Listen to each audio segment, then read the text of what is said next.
Well, I've traveled around Rajasthan seeing many palaces, many forts, but the grandeur of Umaid Bhawan, well, it is just gobsmacking. I mean, look at this palace behind me. Spread over 26 acres with 347 rooms.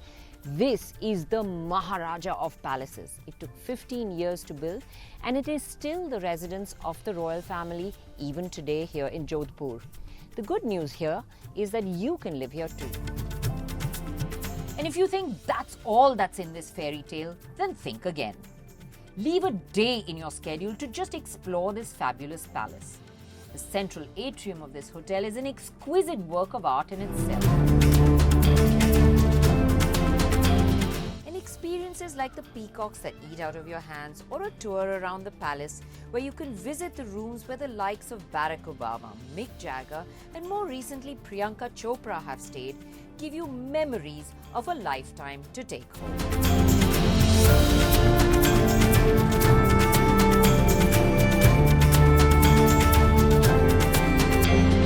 Another place to visit in Jodhpur is the Mehrangarh Fort.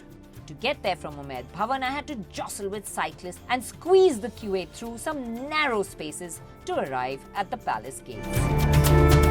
So Amer was about opulence, Mehrangarh is about intrigue. With an almost effeminate architectural appeal, there is a soulfulness to Mehrangarh that lies beyond its imposing facade. And after exploring the palace grounds and its beauty, I headed to the top, where the cannons are aimed at a spectacular view of the city, the blue houses and the Umaid Bhawan Palace in the distance. Yes, Jodhpur is the blue city, known for the houses painted bright blue. Just a short distance from the palace, they're a great place for a leisurely stroll along the narrow alleys. Why are these houses painted this bright blue? Well, I found out it was for a couple of reasons. The color reflects heat, and blue is also the color of Lord Shiva. After a walk about the palace and the blue houses, I was happy to be back in the cool comfort of my Q8 with its ventilated seats that cool you down instantly. With the tunes of Rajasthan playing on the sound system and reflecting on all that I had seen, I headed back to the hotel to end another spectacular day. The next day, I bundled all my luggage along with the camera cruise equipment into the back of the Q8 and hit the road to my last destination on this journey, Jaisalmer. The 280 kilometers from Jodhpur to Jaisalmer is on another gossamer smooth highway. The Q8's smooth and refined engine provided the oomph for me to enjoy the road thoroughly. As you head further west into Rajasthan, traffic thins and the highways get emptier, letting you enjoy the drive even more. And of course, the terrain changes.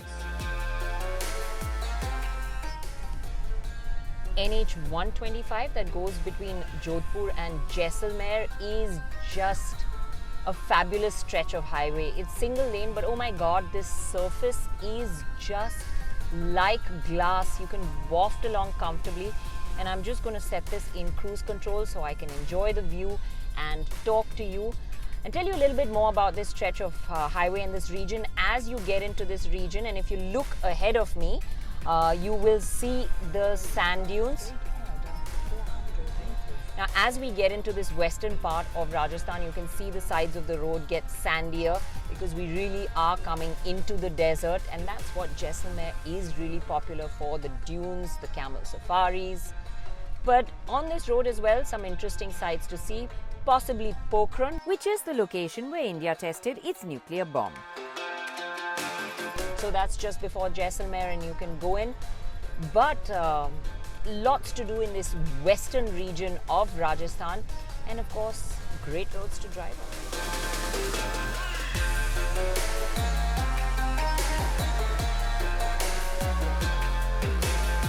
The last day in Rajasthan was spent exploring Jaisalmer. Garisar Lake with the Bada Bagh cenotaphs is a great place at sunrise.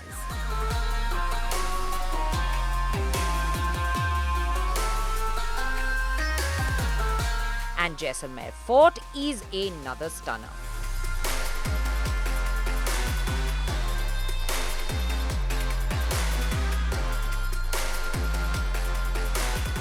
But what it really offers is plenty of dunes.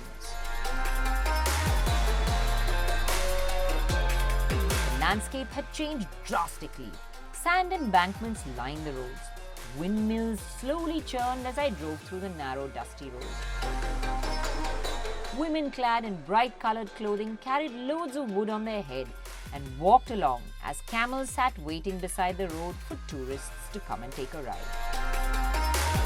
It's an experience to soak in, and en route there are lots of places to explore. There's a deserted village called Kuldhara that has all broken down houses and ancient folklore that speaks of it being haunted. Don't know about the ghosts, but it definitely makes for a fabulous place for pictures.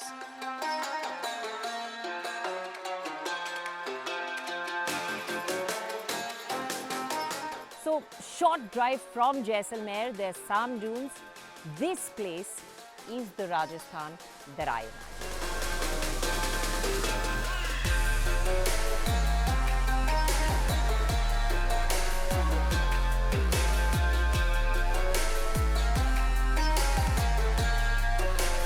What's a set of dunes without a camel ride to enjoy them?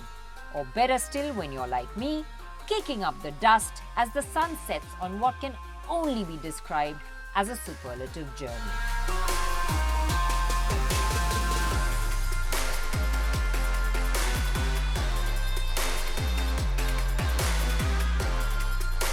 Oh my God, what a setting. I mean, this is just so spectacular. Just being in the open, nothing around me, breathing easy, especially after such a long period of lockdown. This has been such an absolutely fabulous journey. Rajasthan has so much to offer. It's just indescribable.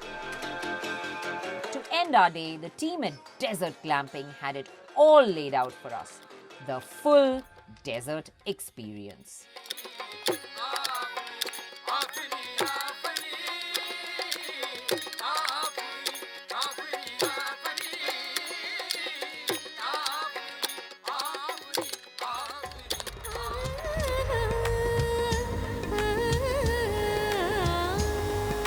As I sat there in the darkness and stared into the Milky Way, I thought that I've had just but a taste of Rajasthan, experienced a small corner of what is a majestic, colourful canvas.